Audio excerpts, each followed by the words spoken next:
Good day everyone, this is Maylene Calanza of 311 and today let us talk about technology and risky behavior.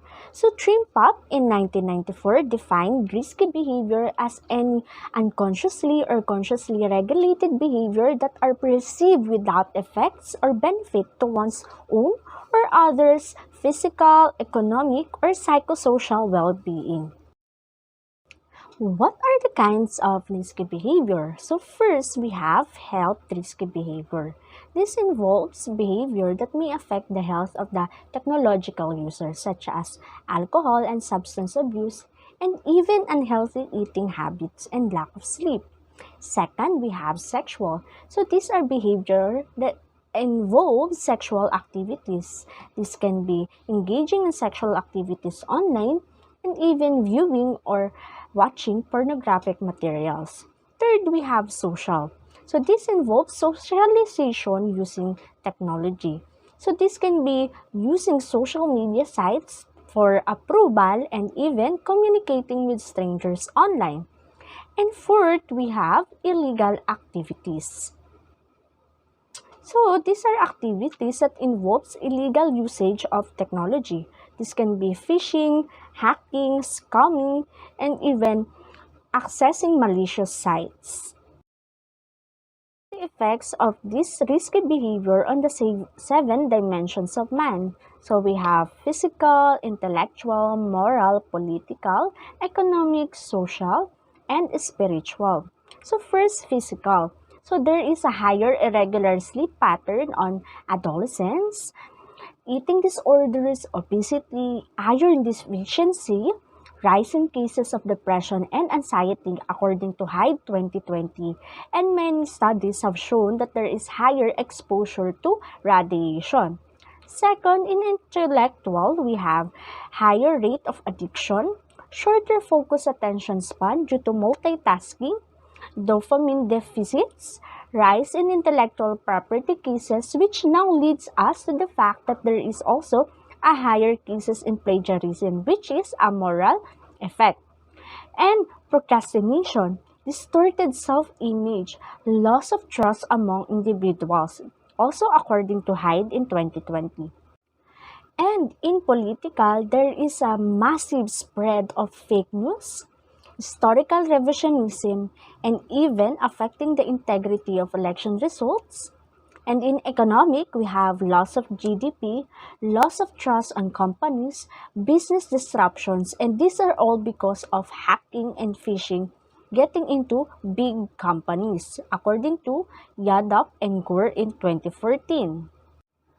And in social, there is a rise of violence and aggressive behavior due to video games and mass media. There is also a rise in racism, rise in teenage pregnancy because they are more exposed to pornographic materials online, rise in domestic abuse due to rise of violence and aggressive behavior, and changing family structure, and even rise in isolation of teenagers.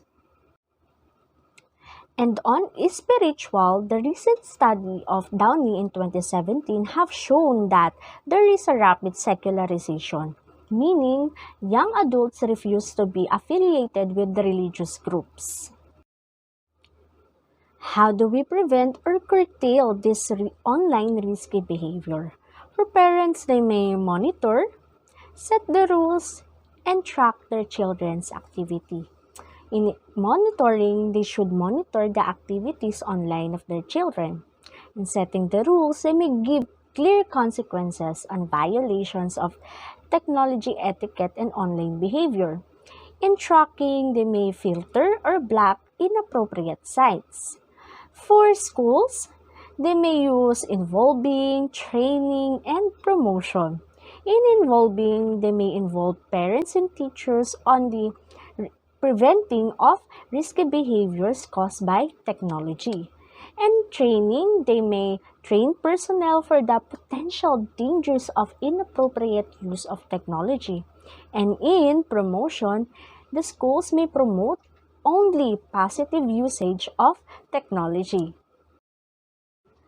Here are my realizations and the implications of Risky behaviors and the moral and ethical principles. So first, we have loss of autonomy. So although technology has been really helpful in developing new ideas, people have become reliant in seeking the approval of others rather than acting on their own.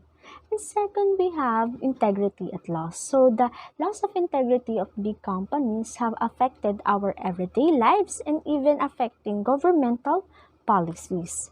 And third, we have democracy at risk. So the information age has become misinformation age, therefore affecting even the election results. And fourth, we have social justice is missing. So people have become reliant on sharing their experiences on the social media to seek justice for what they have experienced rather than going to the authorities. And fifth, we have loss of beneficence. So the older generation keeps on degrading the younger generations for what they have become, when in fact they have full responsibility and they are accountable to the results they are seeing today in the young ones.